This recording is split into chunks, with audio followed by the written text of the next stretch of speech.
આજે મારે બનાવવાના છે રસાવાળા ભાત. તો મેં લીધા ચોખા, મગની દાળ, મૈસૂર દાળ અને ચણાની દાળ.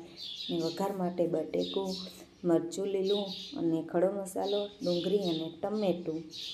તો મેં તેલ આવી ગયું છે, એમાં રાઈ એડ કરી અને હિંગ એડ કરી દીધી છે. ઉપરથી મેં ખડો મસાલો એડ કર્યો અને પછી મેં કરી છે હળદર એડ ઉપરથી.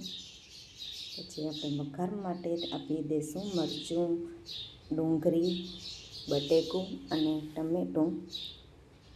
પછી મિક્સ કરી લઈશું બરાબરનું. પછી મિક્સ થયા પછી એડ કરીશું નમક અને લાલ મરચું કશ્મીરી. તમે જેટલું તીખું ખાઓ એટલું કરી શકો છો.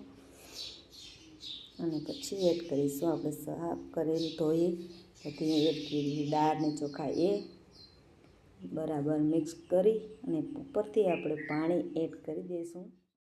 રસો રાખજો, ખાવાની મજા જ અલગ આવશે.